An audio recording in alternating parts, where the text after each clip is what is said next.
Hello everyone. आज की इस क्लास में आप सभी का स्वागत है। और आज के इस वीडियो लेक्चर में हम एंटी फंगल ड्रग्स या एंटी फंगल एजेंट्स के बारे में पढ़ेंगे। तो एंटी फंगल एजेंट क्या होते हैं? एक ऐसे एजेंट जो कि किसी फंगल डिजीज़ को किल कर दे, मतलब फंगल को ख़त्म कर दे, उसको हम एंटी फंगल एजेंट कहते हैं दोस्तों।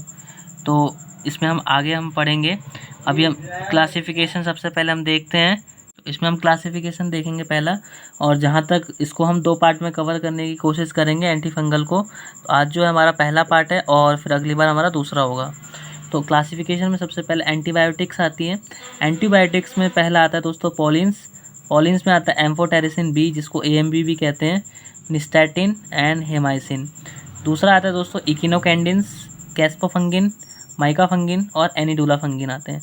जिसके लास्ट में फंगिन आता है तो समझ जाइएगा इकिनोकैंडिन्स है दोस्तों। तीसरा है हमारा हेट्रोसाइक्लिक बेंजोफ्यूरान, तो इसमें हमारा आता है ग्रीशियोफुल्विन। और दोस्तों अगला है एंटी मेटाबोलाइट्स, जिसमें आता है फ्लूसीटोसिन। और अगला है हमारा दोस्तों एजोल्स। एजोल्स के अंदर 2 पार्ट होते हैं, इमिडाजोल्स और ट्राइजोल्स। इमिडाजोल्स में 2 पार्ट है, टॉपिकल और सिस्टमिक। टॉपिकल में दोस्तों क्लोट्रामेजोल, इकोनेजोल, माइकोनेजोल, ऑक्सीकोनेजोल। और सिस्टेमिक में दोस्तों हमारा आता है कीटोकोनेजोल। ट्राइजोल में सिस्टेमिक में आता है फ्लूकोनेजोल, इत्राकोनेजोल, वोरिकोनेजोल और पोसाकोनेजोल। और अलाइल अमीन में दोस्तों आता है हमारा टर्बिनाफिन। और अदर टॉपिकल एजेंट्स में आता है हमारा टोलनाफ्टेट, अंडीसैलिनिक एसिड, बेंजोइक एसिड, क्यूनोडोक्लोर और सोडियम थायोसल्फेट। तो दोस्तों ये हमारी क्लासिफिकेशन है। इसके बाद हम अगले पार्ट पे हम एक एक करके आज हम सिर्फ आपको एंटीबायोटिक्स के बारे में बताएंगे, और बाकी जो हमारा क्लासिफिकेशन बचेगा उसके बारे में डिटेल में जानकारी आपको अगले लेक्चर में बताएंगे। तो आज हम पॉलिन्स, इकिनोकैंडिन्स और हेट्रोसाइक्लिक बेंजोफ्यूरान के बारे में कुछ मेन डिस्क्रिप्टिव पॉइंट पढ़ लेते हैं। तो सबसे पहले हम स्टार्ट करेंगे एम्फोटेरिसिन बी से। तो चलते हैं हम दोस्तों। यहाँ पे दोस्तों हम देखेंगे एम्फोटेरिसिन बी कैसे काम करता है। तो ये फंगल की सेल वॉल है, फंगल की, ठीक है। तो फंगल की सेल वॉल किसकी बनी होती है दोस्तों? अर्गोस्ट्रॉल की। जो मेम्ब्रेन इसकी अर्गोस्ट्रॉल की बनी होती है, जो बीच बीच में मैंने गोले गोले बना रखे हैं अर्गोस्ट्रॉल की।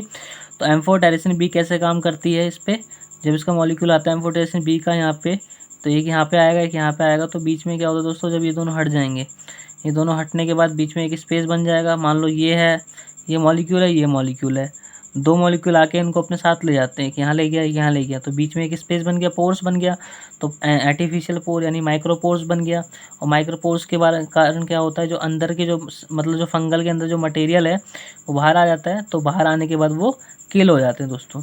तो इसमें क्या होता है, इसी कारण ये एम्फोटेरिसिन काम करता है और फंगल की डेथ हो जाती है वहाँ पे। तो ये एक बात और याद रखिएगा कि ये इफेक्टिव ओरल नहीं होता एम्फोटेरिसिन बी, इसको आईवी हम देते हैं दोस्तों। और ये क्या करता है, टॉक्सिसिटी कॉज करता है, नेफ्रोटॉक्सिसिटी। और किसके अगेंस्ट ये एक्टिव रहते हैं दोस्तों? पहला हमारा है कैंडिडा अल्बिकेंस, दूसरा है हिस्टोप्लाज्मा कैप्सुलटम, तीसरा है क्रिप्टोकोकस नियोफोरम्स और फोरमेंस, चौथा है प्लास्टोमाइसिस डर्मेटाइटिस, पांचवा है कोकिडॉइड्स इमाइटिस, छठा है टोरलोप्सिस, सातवां है रोडोटोरुला, आठवां है एस्परगिलस, नौवां है स्पोरोथ्रिक्स। आगे हम फर्दर चलते हैं दोस्तों इसमें। तो यहाँ पे हम, और इसमें दोस्तों ये जो एम्फोटेरिसिन के जो एडवर्स इफेक्ट या साइड इफेक्ट हैं वो है रीनल ट्यूबुलर एसिडोसिस करता है, या हाइपोकैलिमिया के साथ डोज डिपेंडेंट होता है। अगर हम डोज को बढ़ाते हैं तो ये साइड इफेक्ट देखने को मिलते हैं। लेकिन दोस्तों इन्फ्यूजन रिलेटेड रिएक्शन ये मोस्ट कॉमन करता है, मतलब do not depend on dose. चाहे इसको कम दो चाहे ज़्यादा दो, इसमें हल्की सी इन्फ्यूजन रिलेटेड डोज तो आती है, जैसे फीवर हो गया, चिल्स हो गया, ये सारी चीज़ें आती है इसके अंदर। और एनीमिया भी कई बार कॉज कर देता है। इसके यूजेस क्या है दोस्तों? सीवियर फंगल इन्फेक्शंस में देते हैं, ड्रग ऑफ चॉइस है, जैसे म्यूकोरमाइकोसिस वगैरह है, क्रिप्टोकोकल मेनिंजाइटिस है।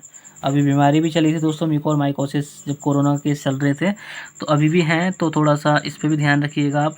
अगला है हमारा लाइपोसोमल एम्फोटेरिसिन बी। दोस्तों ये इसी का ही बाय प्रोडक्ट है, मतलब इसी से मिलकर बनाया जाता है। होता है क्या, एम्फोटेरिसिन के चारों तरफ एक लिपिड की लेयर लगा दी, मतलब बनाई जाती है, जो कि लेस नेफ्रोटॉक्सिस है दोस्तों। और इसका जो ये ड्रग ऑफ चॉइस किस में देते हैं हम? कालाजार। कालाजार एक बीमारी है दोस्तों, प्रोटोजोआ से होती है, ठीक है। तो उसके अगेंस्ट में ये ड्रग दी जाती है। दूसरा है हमारा निस्टैटिन। निस्टैटिन में थोड़ा बहुत ही पढ़ना है हमें। ये स्ट्रेप्टोकोकस नॉर्साई से ऑब्टेन किया जाता है, और कॉर्नियल या कंजक्टिवाइल में इसको टॉपिकली यूज़ करते हैं ऑइंटमेंट के रूप में दोस्तों। ठीक है, तो आगे हम इसमें चलते हैं और भी अगली हम ड्रग जो पढ़ने वाले हैं वो है हमारी हेमाइसिन के बारे में। हेमाइसिन जो है दोस्तों एस पिम्परीना से डेवलप हो रही है और हिंदुस्तान एंटीबायोटिक्स ने बनाई है इसको। पिम्परी में एक जगह है वहाँ पे, और ये जबकि मोर वाटर सॉल्यूबल है एज़ कम्पेयर टू निस्टैटिन से। अगला जो हमारा ग्रुप है दोस्तों वो है इकिनोकेंडिन्स। इकिनोकेंडिन्स में कैस्पोफंगिन आता है हमारी ड्रग, कैस्पोफंगिन, मिकाफंगिन, एनिडुलाफंगिन। तो ये बेसिकली क्या करते हैं, जो हमारी फंगल की जो सेल मेम्ब्रेन बनी होती है वो बीटा 1,3 ग्लाइकन से बनी होती है, बस ये उसको इनहिबिट करता है तो वो किल हो जाते हैं। और ये यूज़ किया जाता है कैंडिडा और एस्परगिलस में, जबकि इसमें ड्रग ऑफ चॉइस अलग अलग दोस्तों। कैंडिडा के लिए फ्लूकोनाजोल वगैरह दी जाती है, और इसका जो टी हाफ है वो है दोस्तों 10 आवर्स तक रहती है ड्रग, मतलब ठीक है। और अगला हमारा जो लास्ट है दोस्तों ग्रीसियफुल्विन, आज हमारा लास्ट टॉपिक है। ये हमारा हेट्रोसाइक्लिक बेंजोफुरान के अंदर आती है। ये स्टैटिक ड्रग है, स्टैटिक, ठीक है। ये माइटोटिक स्पाइंडल को इनहिबिट करती है, केवल ये इसको हम ओरली दे सकते हैं, इसकी इंजेक्शन नहीं आता है। और इसको जो यूज़ है वो डर्मेटोफाइटोसिस में किया जाता है दोस्तों।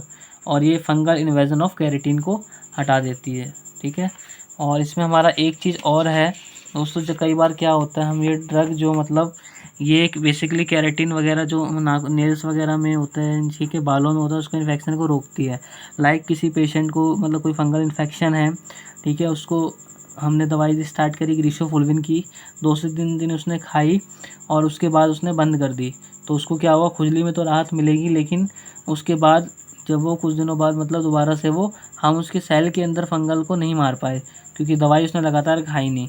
तो ये डिपेंड करता है वेरी टू वेरी, मतलब कौन सी जगह पे, इसलिए उसको प्रॉपर डोज के साथ हमें देना चाहिए। तो मैं थोड़ा सा आपको प्रॉपर डोज के साथ बता देता हूँ। यहाँ पे आप देख सकते हैं कि अगर स्काल्प में तो 4 हफ्ते से दवाई कंटिन्यू चलेगी, अगर पाल्म में या सोल्स में तो 6 से 8 हफ्ते, फिंगर नेल्स में दोस्तों 6 से 8 महीने तक, अगर टू नोल्स में है तो 10 to 12 मंथ्स। और एक चीज़ और बता दूं मैं, ये क्या करता है, खाने के साथ अगर इसको देते हैं तो एब्जॉर्प्शन बढ़ा देती हैं दोस्तों। तो आज के लिए हम इतना रखते हैं। आप सभी लोगों का बहुत बहुत हृदय गहराई से धन्यवाद दोस्तों, और आगे हम इसका पार्ट 2 कंटिन्यू करेंगे। तब तक के लिए आप सभी को धन्यवाद।